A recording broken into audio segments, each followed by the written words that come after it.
¿Qué es ODEN? ODEN es una representación nacional de la Federación Internacional de Asociaciones Médico-Estudiantiles, o por sus siglas en inglés, IFMSA. Este cuerpo, liderado por jóvenes estudiantes de carrera de salud, nos permitieron tener asiento en la República Dominicana, gracias a los esfuerzos de nuestra fundadora, la doctora Elena Chapman, y de quien continuamos aprendiendo de sus dotes de liderazgo y profesionalismo. Es nuestra misión poder apoyar al desarrollo profesional de todos los estudiantes de medicina de la República Dominicana, quienes sean miembros de nuestra querida organización, y así lo hemos hecho durante estos 9 años de asiento en la República Dominicana. Y uno de los principales objetivos es fomentar la alianza entre instituciones como lo tenemos hoy en día. Es en este año muy especial para nosotros. ¿Por qué? Puesto que tenemos el gusto de contar con varias instituciones, asociaciones estudiantiles, quienes accedieron al llamado de colaboración para la celebración de este evento. Muchas gracias por el trabajo, dedicación durante estos meses. Sin duda alguna, han demostrado el liderazgo y presencia que tienen dentro de sus casas de estudio y sus miembros. Lo logramos y nos honra poder trabajar con ustedes. Un aplauso.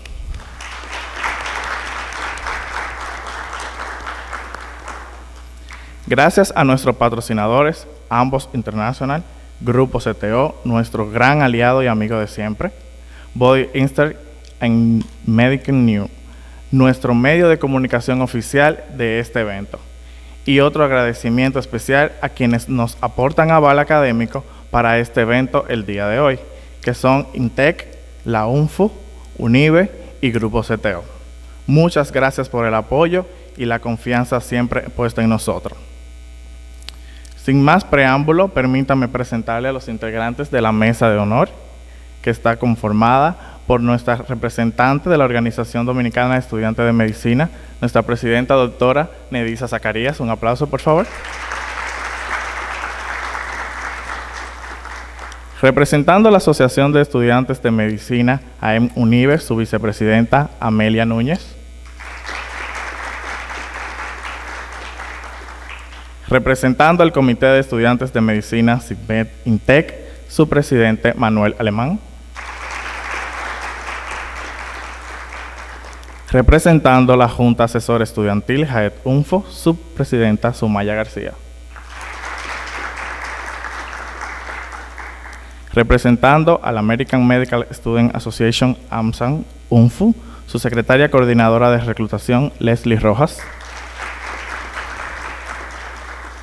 Representando a Emergency Internship Grupo, UNFU, su presidente, Newton Paniagua. Representando a la Escuela de Medicina, OIMED, su coordinador de curricular y académico, el doctor Marino Estrella.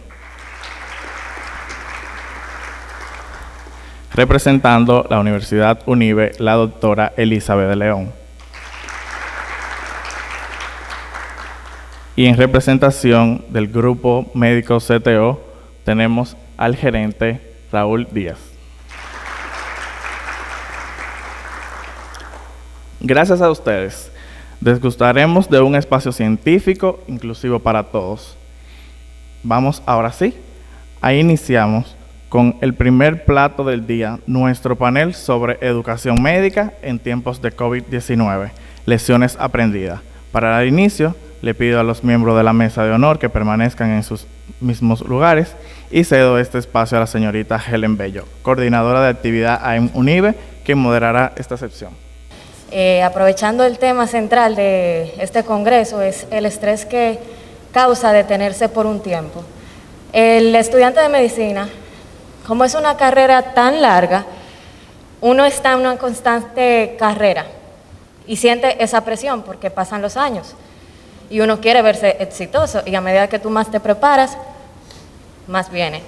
Entonces, realmente fue un reto manejar ese estrés de que estoy en pausa por una situación que realmente se sale de nuestras manos y lidiar con eso, pues puede ser un poco duro, pero gracias a Dios ya estamos volviendo a la normalidad.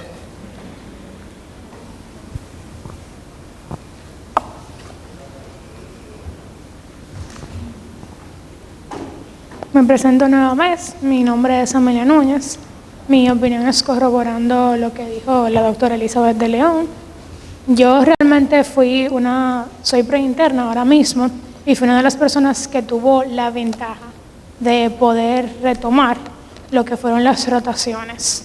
Realmente nosotros como estudiantes, hablando desde mi experiencia, nos sentimos sumamente agradecidos de que pudimos retomar ese contacto médico-paciente, porque realmente uno como aspirante a médico siempre quiere tener esa comunicación, esa sensación de que se está en la presencialidad.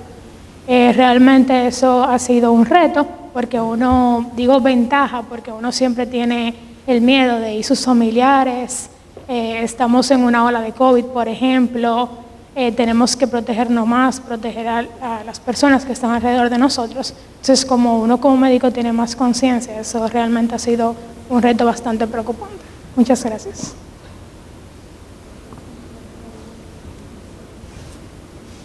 Nuevamente me presento, mi nombre es Manuel Alemán.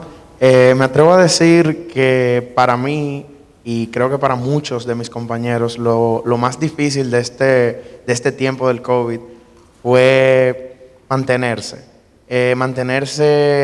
entusiasmado por la carrera que te gusta, mantenerse sentado enfrente de una computadora 2 horas, tomar un examen virtual de 100 preguntas, 50 preguntas en 50 minutos. Todo eso son cositas que pueden parecer pequeñas, pero en aquel tiempo donde uno veía la presencialidad tan lejos, podía quitarnos un poquito el ánimo, decirnos, cónchale, yo quiero de verdad esto, yo de verdad quiero ser médico, yo de verdad voy a llegar a ser un médico bueno desde la virtualidad. Son muchas cositas que tal vez se ven pequeñas, pero cuando se van sumando poco a poco, cayeron sobre nosotros y realmente representaron un peso, entiendo que bastante grande.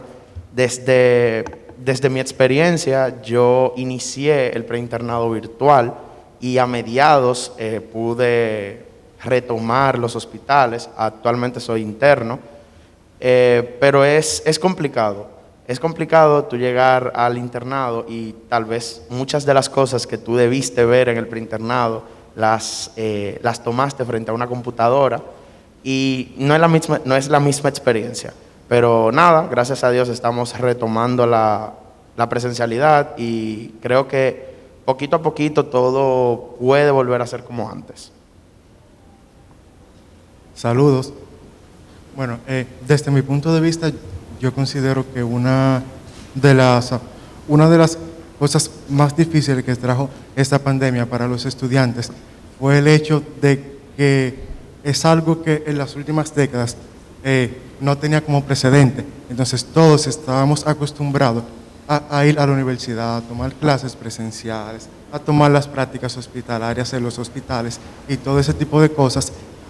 Entonces, cuando sucede todo esto, o sea, que trancaron el país prácticamente, cerraron el país completo, como dice mi compañero, fue difícil realmente, porque uno estaba acostumbrado a un método de clase, a un método de estudio y a diferentes cosas que separaron bruscamente todo. O sea, y fue muy complicado como poder retomar el ritmo desde la virtualidad. Pero gracias a Dios y por suerte estamos volviendo a la presencialidad, a las prácticas hospitalarias y todo eso. Yo tuve suerte, me tocó entrar a mi preinternado de virtual. Actualmente voy a entrar al internado ahora en enero, pero con gracias a Dios podemos estar aquí todos reunidos. Quería agradecerles por su presencia y por estar aquí hoy y nada, seguir para adelante y seguir avanzando. Bien, muchas gracias por su participación. Tenemos una última. Okay. Saludos, buenos días. Mi nombre es el doctor Marino Estrella, coordinador curricular de la Escuela de Medicina de la OIM, y muchas gracias por la invitación. Antes de dar mi comentario, quiero confesarle que me siento muy orgulloso que a mi lado tengo a la doctora Nedisa Zacarías, del primer grupo egresado de nuestra Escuela de Medicina, y miren ya cómo está aquí a mi lado, por lo cual le pido para ella un aplauso. Me siento muy orgulloso de lo que estamos formando en nuestra Escuela de Medicina. En cuanto a lo que nos compete en el día de hoy, yo, por ejemplo, soy emergenciólogo, o sea, ustedes saben que desde que empezó la pandemia, una de las especialidades que más ha trabajado definitivamente con el COVID ha sido los emergenciólogos, los intensivistas, los internistas, los neumólogos. Y efectivamente, concuerdo con mi compañero de que hubo una gran limitante, una gran dificultad cuando ya los estudiantes llegaron a la etapa clínica, durante el preinternado, el internado. Pero como dice el refrán, no hay nada malo que algo bueno tenga y no hay nada bueno que algo malo tenga. Entonces, obviamente hubo una gran dificultad, pero algo positivo que yo vi de esto fue que pudimos empezar a enseñarle a los estudiantes el tema de la protección personal, el tema de la bioseguridad, porque obviamente eso era algo que yo, que soy emergenciólogo, nunca me había expuesto a tener que tener un traje blanco, una mascarilla, un protector de cara, unos lentes, un cubrebota. Entonces eso es algo que ahora ustedes lo van a aprovechar incluso más que yo, que ya soy especialista, porque es obligatorio ahora. Entonces, a pesar de que tuvo sus limitaciones, yo entiendo que eso a los estudiantes lo van a aprovechar y van a estar más preparados para cuando tengamos más casos infecciosos, porque ustedes saben que igual tenemos una pandemia de COVID, pero igual en este país tenemos enfermedades desde hace mucho tiempo infecciosas. O sea, tenemos dengue, tenemos malaria, tenemos tuberculosis, que la gente se lo olvida de la tuberculosis, pero ahora en el Marcelino, por el mismo tema del COVID, tenemos muchísimos pacientes de tuberculosis. Entonces, la tuberculosis también es infecciosa y también es respiratoria. Entonces, ese tema de bioseguridad, yo creo que la pandemia ha hecho que se fortalece un poco más. Ok, como segunda pregunta tenemos, de las medidas tomadas durante la pandemia, ¿cuáles consideran deberían continuarse y por qué? O sea, tomando en cuenta tanto las medidas gubernamentales como también en la educación médica, los protocolos que han tomado la Escuela de Medicina. Bueno, me quedé con el micrófono. Creo que la pregunta me encanta, Helen, porque yo quiero invitarlos como futuros líderes a que utilicemos el reciclaje. Es muy difícil cambiar. Los seres humanos hacemos algo, lo usamos y lo desechamos. Y yo los invito a dejar de la virtualidad lo bueno. Antes de comenzar la pandemia, una de las preguntas que le hacían a las escuelas de medicina en los procesos de acreditación, ¿cuántos cursos virtuales tiene? Y todo el mundo tratando de explicar cuántos cursos tenía. Ahora todo el mundo quiere regresar a la presencialidad 100%. Yo pienso, Helen, en el caso muy particular de mi institución, yo soy una activista a favor de que no se pierda lo bueno de la virtualidad. La virtualidad no tiene que ser una experiencia de emergencia, no tiene que ser una experiencia ingrata. Al contrario, es una filosofía de enseñanza en este momento, que ha cobrado valor por la pandemia, pero que hace más de 10 años ya que el conectivismo es una de las formas de aprender. Y la ha traído precisamente ustedes como generación. Así que podemos continuar con algunas prácticas virtuales que favorecen, por ejemplo, el área del preinternado. Los preinternos tienen toda la mañana y hasta parte de la tarde en un hospital en particular. Y luego tenían que moverse todos de diferentes hospitales a la universidad a tomar una clase. Pues en ese preciso momento le conviene, de donde quiera que esté, poder ir a su clase sin necesidad de movilizarse. Entonces estamos hablando de experiencias híbridas, de lo mejor de la virtualidad con lo mejor de la presencialidad. Y hace mucho tiempo que estudios del Departamento de Educación de Estados Unidos dicen que esa es una de las mejores maneras de aprender. No es precisamente por el formato, porque la computadora esté de por medio, sino porque el estudiante le dedica más tiempo y de manera con más calma. Entonces, la virtualidad nos permite, no importa cualquiera que sea la emergencia, tener todo nuestro programa arriba. Si viene un huracán, si viene un terremoto, si viene una pandemia, podemos salvaguardar nuestros contenidos. Así que yo particularmente me quedaría, Helen, con lo mejor de la virtualidad y de la presencialidad. Efectivamente, concuerdo con mi compañera de UNIBE. En cuanto a la Escuela de Medicina de la OIM, nosotros tenemos clases que se llaman PBLs o Problem Based Learning. En el caso del Problem Based Learning, que es donde damos casos clínicos a los estudiantes, esos casos clínicos se integran con la materia base que están dando en ese momento. Por ejemplo, si están dando cardiología, pues entonces se integra con cardiología y ven casos clínicos de crisis hipertensiva, de síndrome coronario agudo. Entonces, en el caso de los Problem-Based Learning, yo creo que esos sí son mejores, adaptados a presencialidad.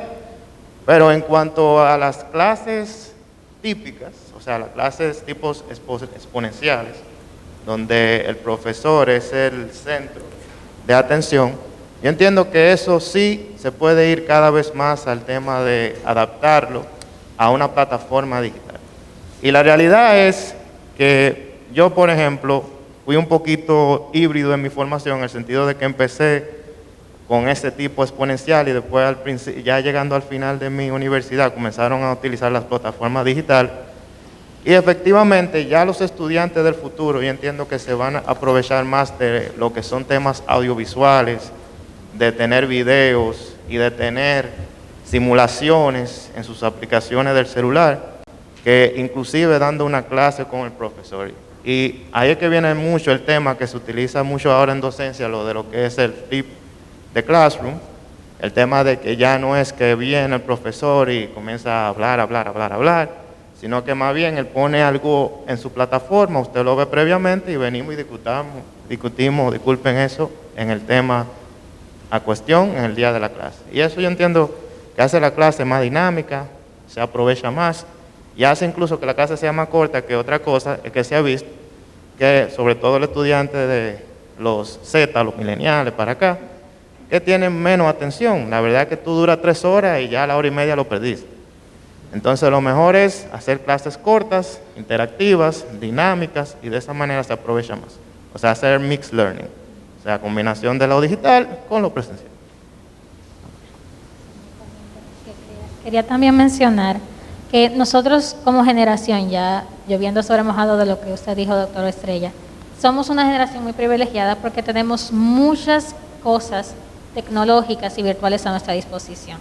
Tenemos plataformas a las que podemos acceder que nos permiten tener un simulacro, por ejemplo, podríamos mencionar a Body Interact, donde nos ponen un caso simulado, donde uno puede hacer pensamiento clínico. También podríamos utilizar, y se asemeja mucho a lo que da también la OIM con el Problem Based Learning, aprendizaje a base de problemas.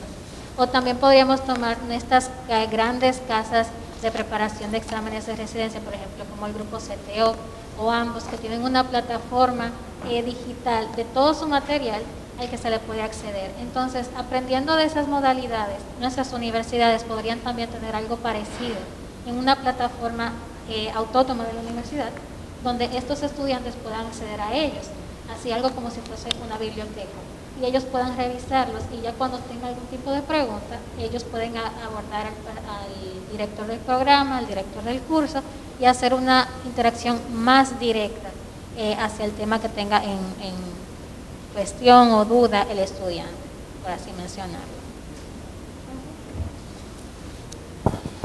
Muchas gracias. Bueno, chicos, yo soy Raúl Díaz, presidente del Grupo CTO. Quiero transmitiros algo muy importante. Estamos hablando de procesos de transformación y adaptación. Desde vuestro punto de vista, pues lógicamente yo me pongo en vuestros zapatos y sé que habéis sufrido muchísimo, los que estáis sobre todo en el ciclo de rotaciones hospitalarias. no hay que olvidar también el resto de estudiantes universitarios que no solamente son de medicina, que a lo mejor no tenían que rotar en un hospital, pero también han tenido que sufrir adaptación en sus clases de derecho, jurídica, medioambientales, farmacología, ni qué decir de los odontólogos, por ejemplo, que todas sus prácticas son siempre a través de destrezas y manejo presencial, ¿no? Con simuladores o con pacientes o con estaciones. Bueno, pero yo creo que por dejar abierto un reto, porque me podría repetir, en CTO, bueno, pues tenemos 25.000 estudiantes de medicina en 16 países. Pues fijaros el dolor de cabeza que nosotros hemos podido tener, ¿no? Pero la gran ventaja es que CTO en ese sentido, pues al igual que UNIVA, al igual que OIMED, al igual que las grandes escuelas de medicina, que para mí son todas, la UAS, UTESA, UCATESI, UCE, todas, han hecho unos esfuerzos categóricos por intentar daros lo que vosotros necesitáis, que es continuar con vuestro plan de estudio. Indudablemente, todos hemos tenido que hacer grandes esfuerzos de adaptación. Pero yo sí quiero dejar abierto un reto, que no pensemos que ya hemos superado el reto, que es que nos hemos adaptado a un gran componente o espacio a ocupar de la virtualidad en la enseñanza. Sino es que vosotros, además de estudiantes de medicina, sois estudiantes y sobre todo sois jóvenes. Y entonces hay un reto abierto que se llama que la pandemia todavía no ha terminado, que los datos todavía no son, bueno, los pronósticos sí son cada vez mejores que los de hace un año, pero los datos todavía siguen siendo alarmantes. Y ni siquiera quiero hablar de España, porque España sigue estando bastante mal, y yo soy español. Pero lo que sí os digo es que vosotros como estudiantes de medicina tenéis el reto de seguir teniendo una posición de máxima responsabilidad ante vuestros iguales, ante los jóvenes. Porque si lo que quizá ha permitido en República Dominicana que haya habido un gran repunte y una gran, bueno, que la oleada de COVID, lamentablemente, y perdonar quizá la dureza de mis palabras, es que los jóvenes no han respetado mucho las circunstancias que demanda la sociedad, la OMS, las escuelas de medicina y todos los que estamos implicados en salud. Entonces vosotros sois el fiel reflejo de cómo un joven se tiene que comportar, porque mejor que vosotros, que estabais locos por querer ir a ayudar a los hospitales y a vuestros pacientes y aprender medicina para cuidar al prójimo, y el COVID no lo ha permitido, lo que no podéis es quejaros de no poder ir a un hospital a hacer una rotación, para luego por la noche reuniros 400 amigos en una discoteca sin mascarilla. Perdonad que me salga un poco con este asterisco, pero creo que es muy importante que sois vosotros, de verdad, no el futuro de la medicina ahora mismo, que lo sois, que sois el presente. Tenéis la responsabilidad de intentar que vuestros iguales, vuestros semejantes en cuanto a edad, de verdad vean en vosotros personas ecuánimes, de decisiones y principios con el mismo talante que demandáis continuar con vuestros programas presenciales, de querer estar cerca del paciente, de necesitar esa voluntad de aprendizaje por el porvenir de la salud de los demás. Tenéis que también actuar consecuentemente para dar un gran ejemplo a vuestros compañeros que no estudian medicina y que del COVID solamente saben que el COVID mata, que el COVID me ha matado a un familiar, que hay que ponerse mascarilla, pero me la pongo así, creo que no pasa nada. Pero vosotros sabéis perfectamente las consecuencias, porque sois profesionales de la salud, o estudiantes para ser profesionales de la salud. Y quería hacer este asterisco.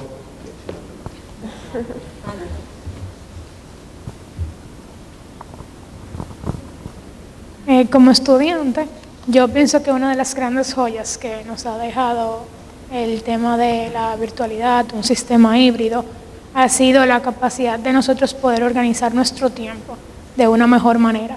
Siempre como estudiantes de medicina estamos como con un huye, como se dice, y todo esto, y nos sentimos incluso agobiados. Entonces, realmente desde mi experiencia, yo he aprendido a organizar más mi tiempo, saber que, por ejemplo, luego de una rotación yo voy hacia mi casa, en el lugar que vaya a estar, organizar mi agenda hasta la noche. Entonces el sistema híbrido pienso que es algo que se debería de mantener, o sea que se podría mantener y podría traer bastantes ventajas. Por otra parte, también lo que estaba comentando el doctor Estrella, el tema de bioseguridad. Eso es algo que se tiene que mantener y es algo que incluso nos ha hecho a nosotros personas más conscientes. Por ejemplo, en los programas de tuberculosis, de aquí antes se le estaba, por ejemplo, las pastillas a los pacientes, no teníamos mascarillas, había mucho acercamiento. Muchísimas veces se podría ver que los estudiantes iban, por ejemplo, al súper a resolver diligencias, cosas que realmente uno se pone a pensar ahora mismo que estamos en pandemia, uno dice, wow, ¿cómo era que pasaba eso realmente? Entonces, como este tema nos ha hecho más conscientes sobre otras patologías, pienso que este tema de bioseguridad se debería mantener.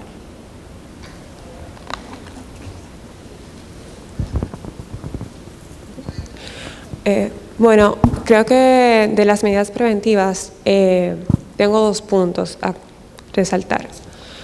Es algo obvio que nuestros profesores son todos doctores, entonces cada uno de ellos tienen un horario bien ajetreado y creo que la parte de las clases virtuales nos ha dado la ventaja de que si a un doctor se le presenta una emergencia y no puede ir a la universidad a dar clases, en la parte de la virtualidad no tenemos ese problema en que los estudiantes, 50 estudiantes esperando en un aula 2 horas, porque lamentablemente el doctor no tiene control de eso. No tenemos que perder el tiempo, podemos aprovecharlo estudiando, hacer algo importante, sacarle provecho a ese tiempo. Y le ha dado oportunidad a doctores muy buenos, muy capaces, muy voluntarios a la docencia, de que a pesar de su agenda puedan ofrecer al estudiante la enseñanza. Creo que la otra parte importante es lo que mencionó el doctor Marino, de que las universidades se han tenido que dar cuenta que la plataforma en que enseñan al estudiante pueden hacerlo de manera más eficaz. ¿A qué me refiero? Por ejemplo, ambos tienen un programa donde te explica un tema de manera concisa y clara, en teórica, luego pasa a videos donde te explica lo mismo, pero el estudiante lo ve de una forma diferente, una presentación diferente, y eso te ayuda a integrar. Luego de eso, te pasa a una tabla como resumen del tema, y finalmente te pone unas preguntas del tema, de manera que el estudiante puede asegurar que esos conocimientos, la lectura que acaba de hacer, algo quedó. Y si no quedó, ¿por qué? ¿Qué punto yo no vi importante que no me permitió tener esa respuesta correcta? Y creo que solo eso. Gracias. Bien, como tercera pregunta tenemos, las prácticas clínicas han sido una de las grandes preocupantes en este periodo de COVID, debido a que hemos tenido que suspender al principio las rotaciones clínicas y esto impacta directamente el tiempo que dura la carrera de medicina.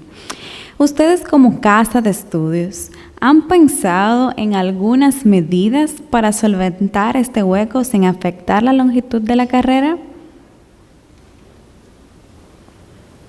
Bueno, yo creo que comenzamos al principio hablando del reto que constituyó regresar los estudiantes al entorno clínico. Vamos a hablar del tiempo, que es una parte que a los estudiantes les interesa mucho. Y vamos a usar también de lo que hemos hablado en la mañana aquí. Hay algo que no debemos perder que nos ha traído el COVID y es la flexibilidad y la adaptabilidad. Fíjense que nosotros los médicos somos entrenados en un ambiente donde cometer un error es inaceptable. Sin embargo, en educación un error es el mejor amigo porque nos hace enmendar. Y tenemos también el tiempo como una limitante. Cuando entramos a la carrera de medicina es 4 años o es 5 años y todo el mundo pretende terminar a la misma vez.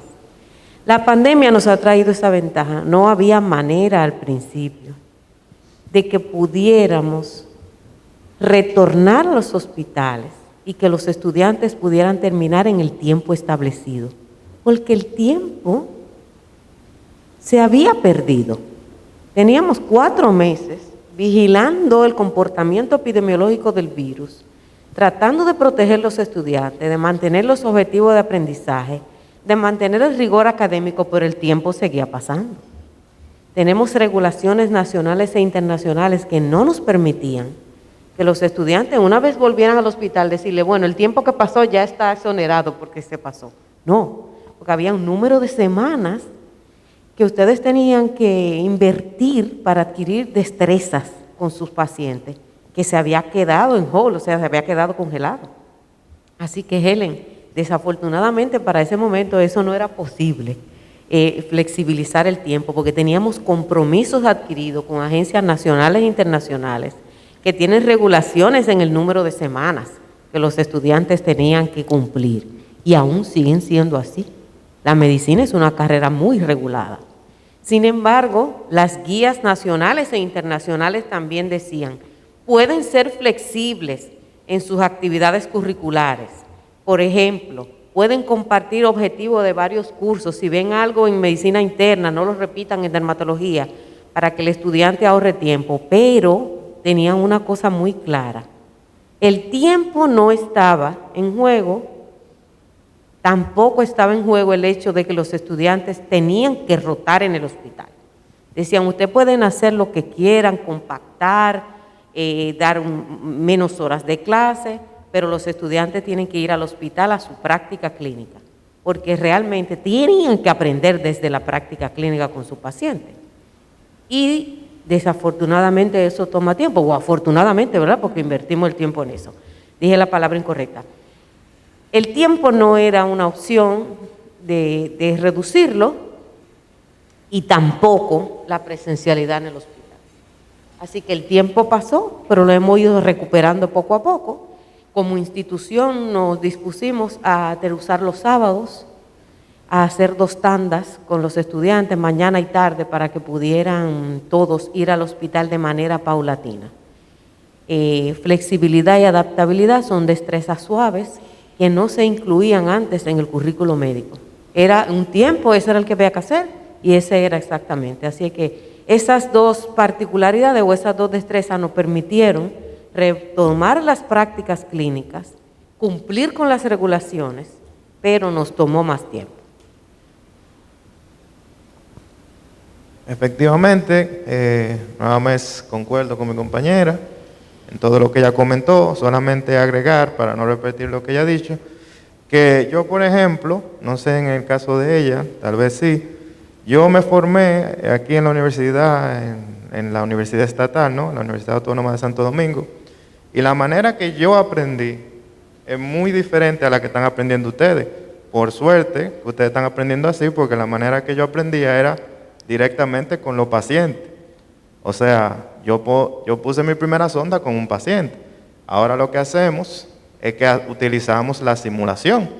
O sea, primero yo te pongo a poner una sonda a un maniquí muchas veces y te lo pongo a hacer de diferentes maneras, y ya después pues tú se la pones a un paciente real. Entonces yo creo que una de las cosas que ha ayudado muchísimo a la medicina, y eso le da confianza al estudiante y también le da mayor practicabilidad al tema de ya hacerlo en tiempo real, es efectivamente la simulación. O sea, ya nosotros podemos tener maniquí y ponerle sonda, podemos suturarlo, podemos canalizarlo, podemos intubarlo, podemos ponerle tubo de pecho, o sea, le podemos hacer de todo a los maniquí.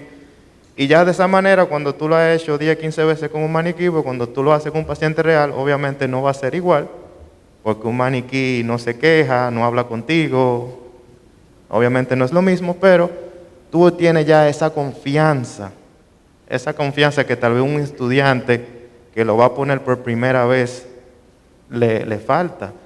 Entonces, efectivamente, con esa confianza en la simulación ayuda muchísimo. Y vuelvo y le digo, yendo de atrás, entonces uno, como dijo la doctora, uno ve los errores y mejora.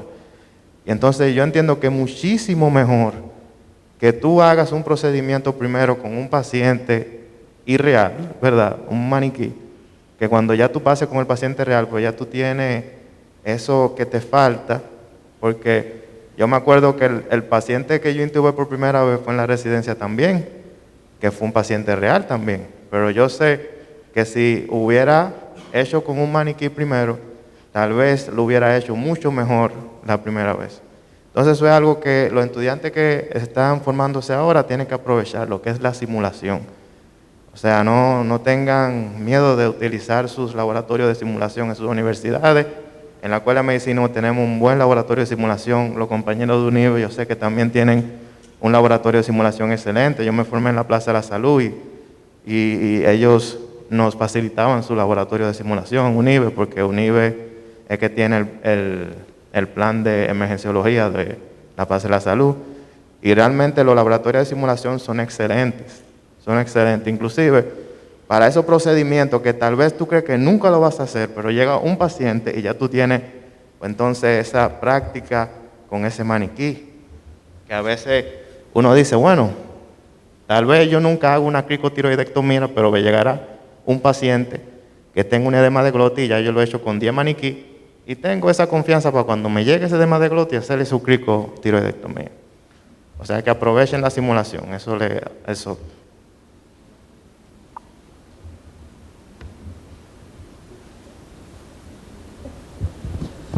Bueno, yo aquí estoy representando a AMSA, American Medical Student Association.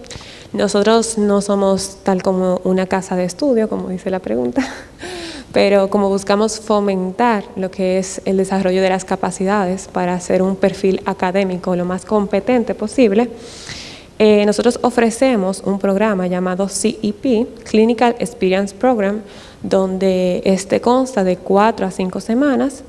El estudiante, de manera voluntaria, decide qué especialidad más le interesa.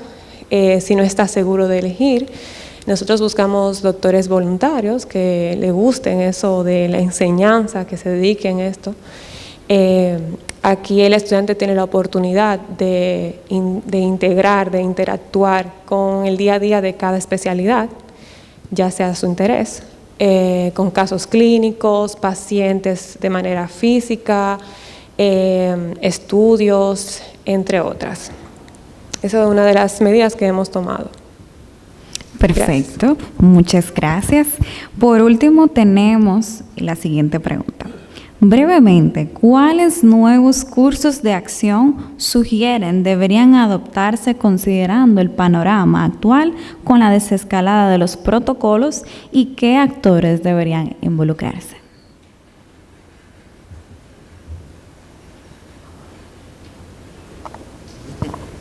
El doctor quiere que hable yo primero. Muchas gracias, doctor. Y yo feliz porque hablo mucho. Pues, Helen, un amplio espectro de respuesta para esa pregunta. Primero, deberíamos movernos curricularmente a las nuevas tendencias. Hacer y crear programas dirigidos a telemedicina para que seamos cónsonos con lo que está pasando, que no nos agarre otra emergencia sin que tengamos destreza, ¿verdad?, de interactuar a través de la telemedicina. Creo que debemos movernos a fortalecer los protocolos de seguridad, como dijo el doctor anteriormente. Siempre han habido enfermedades contagiosas, sin embargo, el médico tiene la falsa creencia de que no se contagiaba, de que no necesitábamos utilizar mascarilla para hacer un examen, por ejemplo, oral. Abre la boca y se venía en spray todas las partículas de lo que tuviera el paciente en ese momento, fuera viral o bacteriano. Así que debemos seguir fomentando y reforzando los protocolos de bioseguridad. Debemos mover nuestros currículos a cursos más interactivos, por ejemplo, ultrasonido, a la cama del paciente, continuar desarrollando destrezas de comunicación y destrezas de negociación con los pacientes.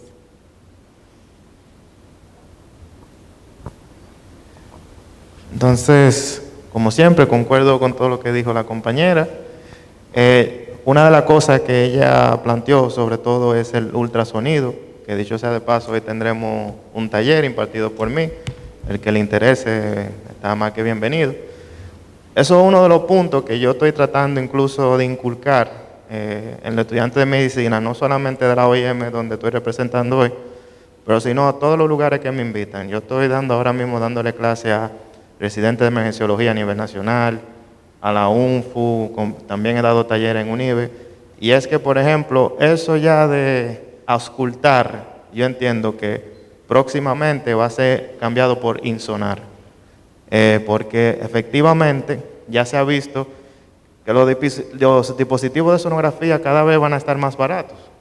Yo, por ejemplo, el que va a estar en el taller se va a dar cuenta, vamos a tener un sonógrafo portátil que tú lo puedes conectar a tu celular, lo puedes conectar a tu tablet y tú puedes andar con él como si fuera como ando yo ahora con este celular, efectivamente. Entonces, cada vez nos vamos a ir alejando un poquito más de la auscultación o tal vez no alejar, sino complementar la auscultación, hacer su examen físico y acabar haciendo lo que le dicen POCUS o Point of Care Ultrasound. Entonces, entiendo yo que eso va a ser un complemento. Y eso es algo que no solamente ha sido por el tema de la pandemia, sino es algo que se viene ya pasando poquito a poquito. Y claro, como dijo la compañera, se va a seguir fomentando el tema de la bioseguridad, que como le dije es sumamente importante que ustedes aprendan el tema de lo que son los equipos de protección personal, no solamente para el COVID, que vuelvo y le digo, la gente dice COVID, pero tenemos enfermedad infecciosa de hace mucho y hay que protegerse. Gracias. Por parte de la Organización Dominicana de Estudiantes de Medicina, yo creo que nos hemos dado cuenta de que una de las grandes lecciones, ¿verdad?, que aprendimos durante la pandemia es que no podemos trabajar solos, que tenemos que trabajar en colaboración con todos los aliados que podamos contar. Entonces, luego de decir eso, quisiera decir que nosotros como estudiantes, quienes estamos en el medio, quienes estamos siempre buscando la mejor manera de aprender o de sumar a nuestra educación, que aboguemos a través de nuestras organizaciones estudiantiles o directamente con nuestras casas de estudio, para que se alíen de esas instituciones, empresas, quienes ustedes entiendan que puedan sumarles a ustedes y que les vaya en beneficio de su educación. Esto lo digo porque tenemos un sinnúmero de actores en cartera que tenemos a disposición que tienen mucho que aportar y que nosotros podríamos sumarle eso a nuestro pensum. Nuestras universidades pueden dar as much as we can ask, tanto como nosotros pudiésemos pedirles. Entonces tenemos que ponerle a ellos también la idea de que ellos pueden buscar para beneficio nuestro, ya sea a través de los que están terminando, por ejemplo, optar por una buena alianza con las empresas a cargo de los exámenes de residencia, por ejemplo, mencionar que tengo al lado al doctor Raúl, al ingeniero Raúl, o también si estamos en los años preclínicos, tenemos un sinnúmero de aplicaciones que tenemos ahí, que solamente hay que darle esa información a nuestras casas de estudio para que ellos conozcan, porque muchas veces esa información les falta. Ellos están muy encargados de seguir sus prácticas clínicas, pero también de podernos dar educación. Es mucho lo que tienen en su plato, nosotros también tenemos que cumplir con nuestra parte. Entonces, eso quería mencionar. A ver, doctora Zacarías, ¿podemos debatir aquí? ¿Sí? Bueno, qué bueno. Pienso que a este nivel el debate es importante. Para enriquecer este tema que usted ha traído, que es tan importante, y estamos frente de nuevo a los futuros líderes y actuales estudiantes. El hecho de ustedes decirnos o recomendarnos programas de repaso, compañías externas que pueden de nuevo enriquecer su experiencia como estudiante, ayudarlo de una manera distinta a aprender, como bien dijo, con video, con audio, con texto, todo eso está muy bien. Pero quiero que también sepan qué les pasa a las escuelas de medicina y por qué nos tarda tanto en tomar una decisión como esa. No quiero poner un nombre comercial porque como decana eso no se me permite, pero las agencias internacionales de acreditación son muy estrictas con la práctica de la medicina y tienen unos estándares que velan en todo momento la efectividad del programa. En el momento de nosotros adoptar un programa en particular externo, tenemos que justificarlo muy bien, porque nos dicen, si usted necesita tener programas externos de repaso, programas que los acompañen, quiere decir que no son capaces por sí solos de formar sus estudiantes. Pero quiero hacer aquí un paréntesis. Nada tiene que ver, como por ejemplo, con el grupo CTO, porque es muy particular. El grupo CTO forma para ir a tomar un examen a otro lugar, etc. Hay otros programas que acompañan el currículo de la Escuela de Medicina. Y ustedes dirán, bueno, doctora, ¿y qué hacemos? Bueno, la recomendación es, la mejor práctica es que el estudiante, dependiendo de cómo aprenda, seleccione él mismo cuál es esa plataforma que quiere usar. Cualquiera de las marcas que hay por ahí, hay muchos programas comerciales. Yo aprendo de esta manera, pues voy a comprar este. Pero como escuela de medicina es muy difícil para nosotros, porque nos regulan, recomendar una marca en particular para que acompañe al estudiante durante su carrera. Porque nosotros necesitamos demostrar efectividad y eficacia de nuestro programa. Que los estudiantes al terminar el programa puedan hacer un esfuerzo solo y pasar los respectivos exámenes al lugar a donde ellos quieran dirigirse. Que salgan de ahí con las suficientes destrezas para hacerlo solos. Obviamente, no todos los estudiantes aprenden de la misma manera. Por eso que ustedes dicen, bueno, yo necesito un programa de repaso que tenga video. Pues utilice el que a usted más le guste, esa marca comercial.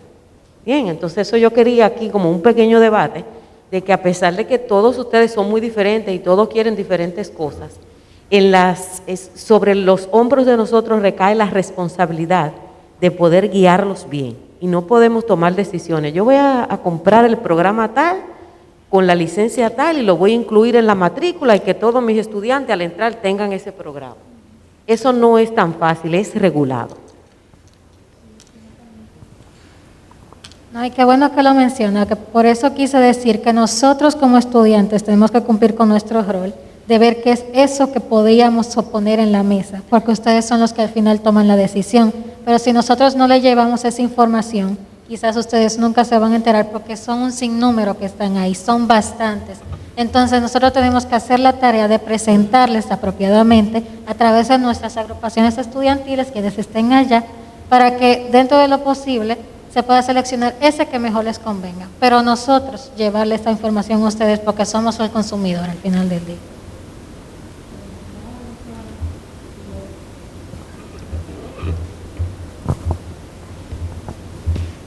Sí, aprovechando que la doctora abrió ese pequeño debate, para nosotros como líderes de los comités de las diferentes universidades, a veces también puede resultar un poquito difícil, en el sentido de que muchas veces nosotros tenemos muchísimas ideas, queremos hacer muchísimas cosas, y a veces vamos por el campus y un estudiante te para y te dice, mira, yo tengo tal idea, ¿qué tú opinas de esto, de lo otro? O te escribe por el Instagram o por WhatsApp, por donde sea, y te dice, mira, me gusta esto, vamos a tratar de hacer lo otro, mira. Y uno quiere hacer tantas cosas. La limitante es, como dice la doctora, muchas veces cuando uno presenta la idea en el área de cada universidad y te dicen, espérate, no se puede. Tú te quedas como que, cónchale, vamos a ver qué podemos hacer. Pero la limitante sigue ahí.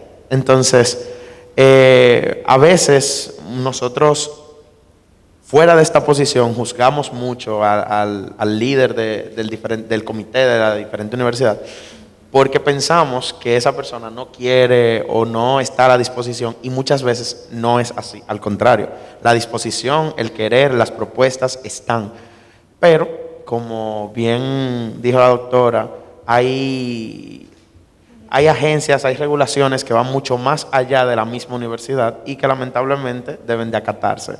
Eso es un punto un poquito difícil. Tanto para la escuela de medicina como para el comité, como para el mismo estudiante, porque al final yo creo que salimos tal vez perjudicados todos, si se podría decir. Bueno, cambiando un poquito el tema,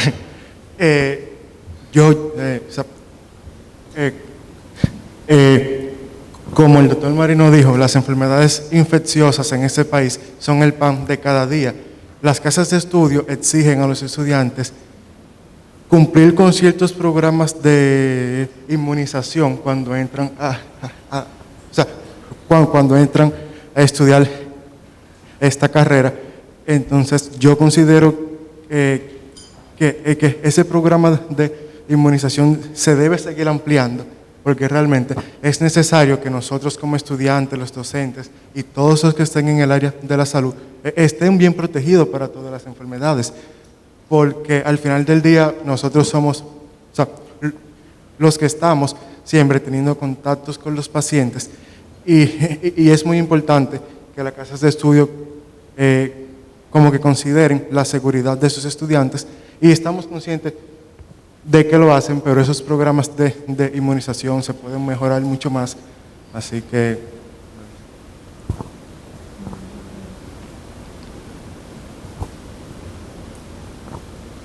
Entonces, complementando un poco sobre el debate que abrió la querida compañera, otra cosa que hay que tomar en cuenta es que la medicina es sumamente amplia,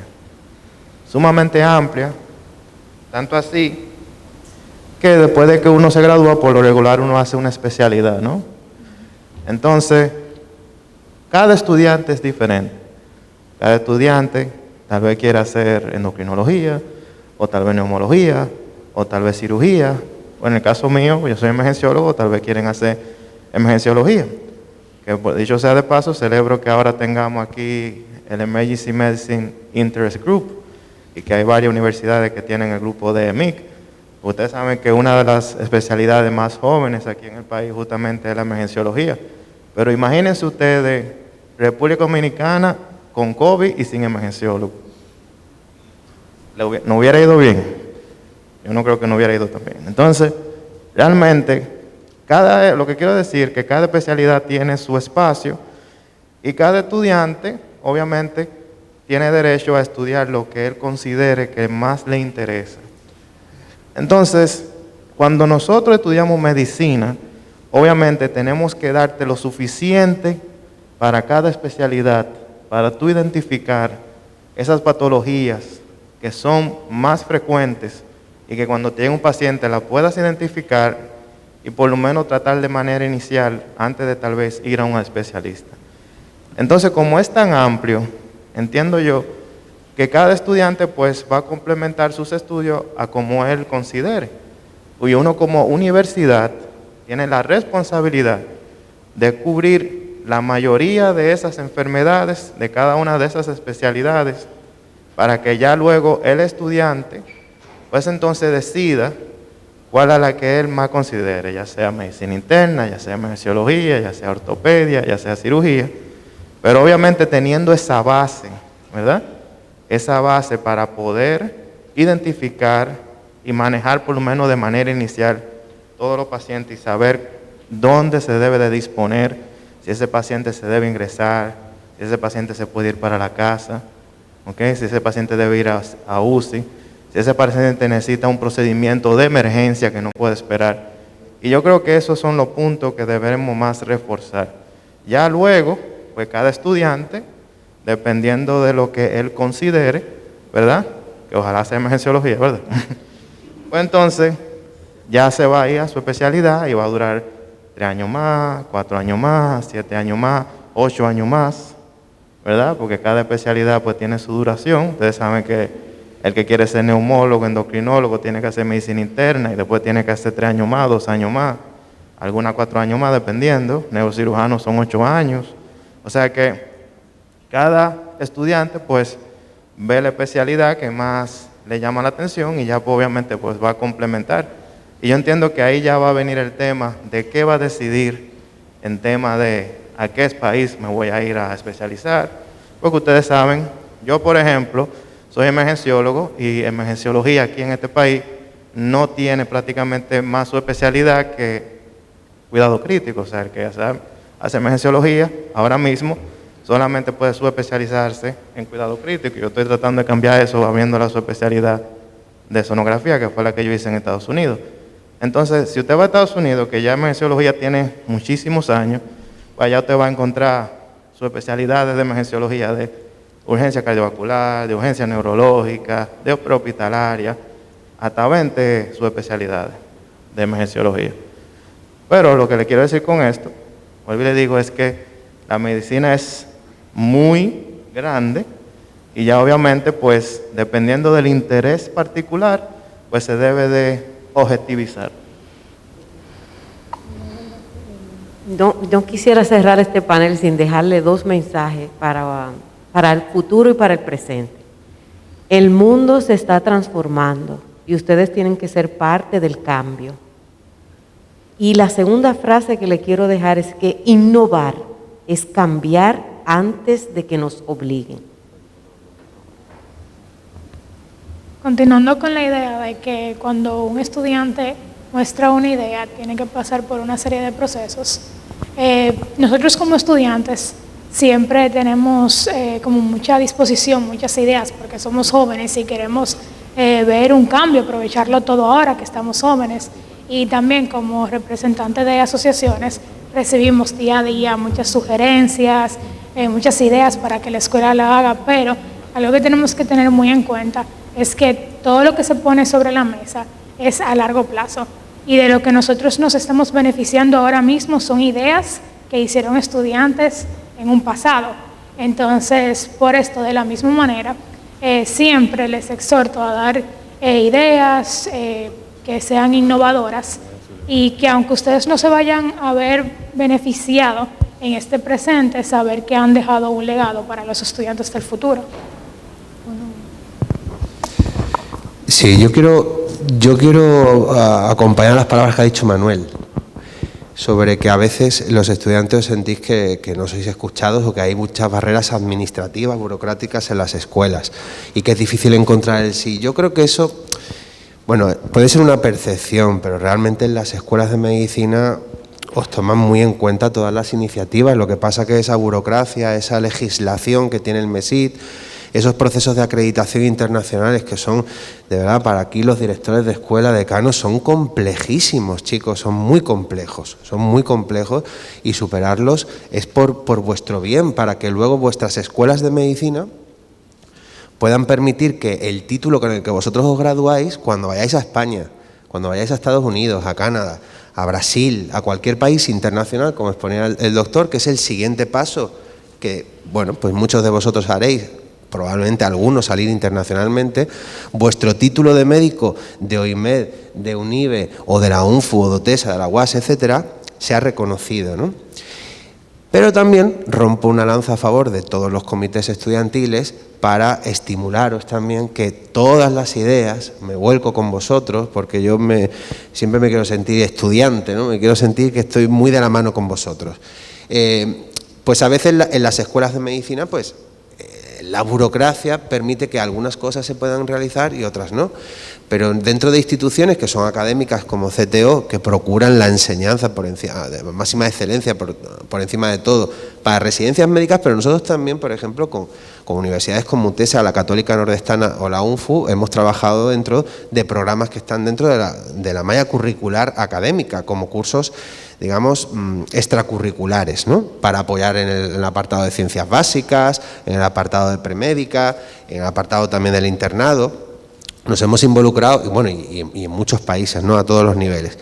Pero sí es muy importante que encontréis, ya sea por estímulo de la universidad, por estímulo propio del comité estudiantil o de cualquier otra entidad, ya sea CTO o ambos, como he mencionado, cualquier otra institución privada, no solo CTO, que encontréis la forma de sacar adelante vuestros proyectos. Porque eso es un motor que hay que siempre tener alimentando, que es lo que os permite llegar a hacer eventos como este.